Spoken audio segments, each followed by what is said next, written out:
you have a problem with Jerry's comments? I have a huge problem with what Jerry did because basically what he did, he undermined the coach's authority. Jason Garrett didn't say Zeke loafed the entire game. He said there were 2 plays in which Zeke did not play up to the Cowboys standard. So what Jerry Jones basically just did is put his hands over Jason Garrett's mouth. Because now, Skip, players, and this has always been the case since Jimmy's left, players feel they can circumvent the head coach and take whatever issue they may have with the coaches, with Jason Garrett or coaches, and go upstairs to Jerry, and Jerry will work it out. Skip, this is Zeke Elliott's first on-field adversity. Because remember, 51 yards in his very first game was the least amount of yards he had ever rushed for in an NFL game in which he started and played in. And now, 9 carries, 8 yards, they lose the ball game. And Jason, like I said, Jason Garrett didn't say Zeke was loafing. Zeke didn't give us all he had. He said there were 2 plays in which Zeke did not play to the Cowboys standard. What Jerry Jones just told me, Skip, you heard what he said. He said he thought there would be a little bit more effort if the game was closely contested.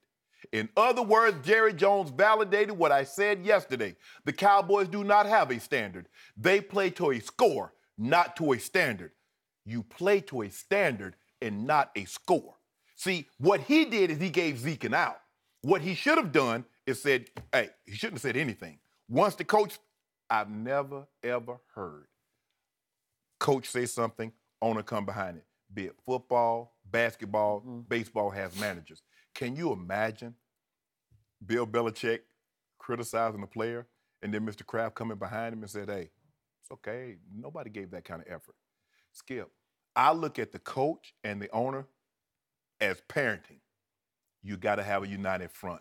Because if mama says no and daddy says yes, guess where the child's going to go to the majority of the time to get the response he or she wants to get. So when you stand united, Daddy, can I go? What'd your mama say? She said no. Okay, no, the answer.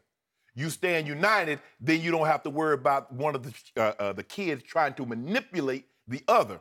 Now we have a situation here, Skip.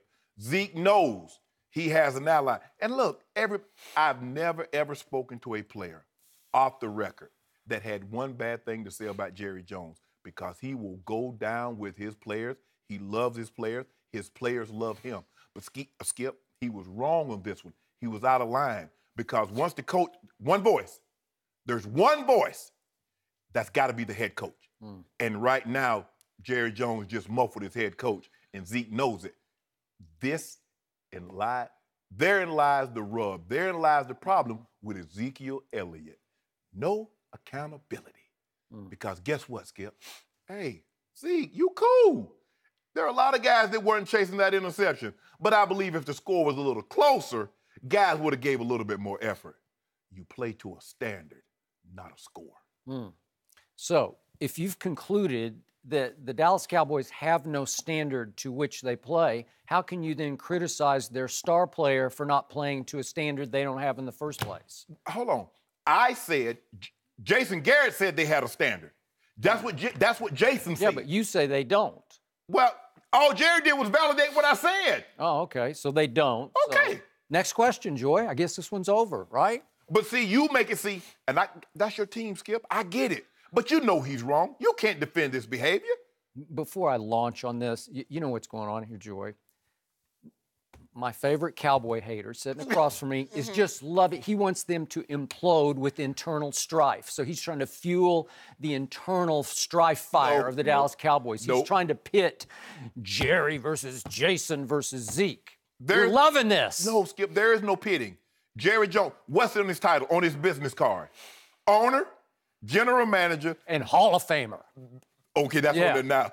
VP of operations. Catering service, janitorial service, and a host of other things that he can't get on that business card. The night he bought the Cowboys, I'm going to know it down to the jocks and the socks. Exactly. He does. Yes. He keeps count of the jocks and the socks because he counts his pennies because he went bust a couple times. Well, he's the only owner, Skip, that has his own apparel deal, so he makes his own socks. Okay, for the record, over the many years I've been on various TV shows, I have many, many, many times criticized Jerry Jones for being too soft on many of his players, for treating too many of them like sons, for enabling their destructive behavior by patting them on the head too frequently and saying, it's going to be okay. And it's not going to be okay. But that's not what's going on here. And to your point, the reason Jimmy and Jerry worked was that Jimmy Johnson was the bad cop. He was a wicked bad cop to Jerry's always good cop. So it was a nice yin-yang. It had a nice balance to it. And obviously, Jason Garrett is no kind of cop. He's kind of a security guard without a gun, right? He got his flash. Right? He only got his flashlight. Yeah, he's got a little whistle. He can blow his whistle. That's all. Mall cop. He a mall cop, huh? He's a mall cop, and he does this. This is what he does the best. Way to go. Way to go. Way to go. Now, for once, I do applaud the owner / general manager / Hall of Famer, Jerry Jones, for standing up and speaking up for Ezekiel Elliott, who got spoken out against by the head coach, who broke his puppet strings from Jerry Jones on Monday in that little media session, as you know, and he took Ezekiel Elliott to the public woodshed.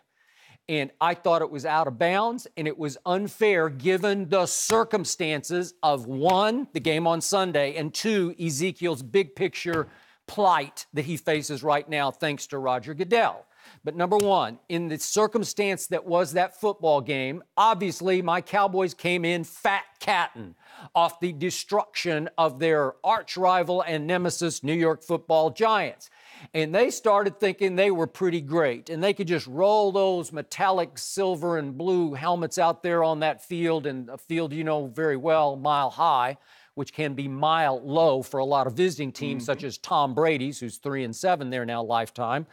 And they got their rear ends handed right back to them by the Denver Broncos. And that game was fraught with examples of Dallas Cowboys not giving their usual effort. I can show you play upon play upon play, offense and defense, where nobody was giving their best effort. So Ezekiel Elliott was part and parcel of a team-wide disaster. And so I don't know how you can single him out. Like, you know, what does Greg Popovich say? You have to play with appropriate fear. Trust me, my team didn't play with the appropriate fear with which they played all of last year because they're like, we don't have Romo. We got a rookie quarterback, a 4th-round pick out of Mississippi State. So they played good scared all year last year, and I think they played good scared on opening Sunday night at Jerry World. Denver, not so much. They thought they had that, and they got that right between the eyes. So, to me, it felt like in Monday's press session, media session, that Jason Garrett demonized Ezekiel Elliott. He basically pointed to him effectively and said, you know what, it was his fault. That's how it came across to me, even though he just singled out 2 plays. But it came across like it's his fault. Right now, Ezekiel Elliott is easily, by far, the easiest and biggest target in all sports. Do you disagree with that? No. He's on the hottest seat because Roger Goodell and the National Football League convicted him in the court of public opinion of domestic violence. He got tainted with that forever and ever. I don't think you ever really get out from under that. He's fighting it in court, obviously. So because he's going through his ordeal off the field, that means he shouldn't hustle on those 2 plays on the field? No, it doesn't mean any of that. The whole team didn't hustle, and I'm going to get to those 2 plays in question because Zeke hustled his butt off through most of the game, but I'll get to that in just a second. But the point was that the world is ready to pounce on Ezekiel Elliott because, you know, obviously they are America's team because people either really, really love them or really, really don't. Thanks for watching. Subscribe here to get the latest from the show. Be sure to check out more of the best clips from Undisputed or go watch a few segments from the newest show on FS1, First Things First, with Chris Carter and Nick Wright.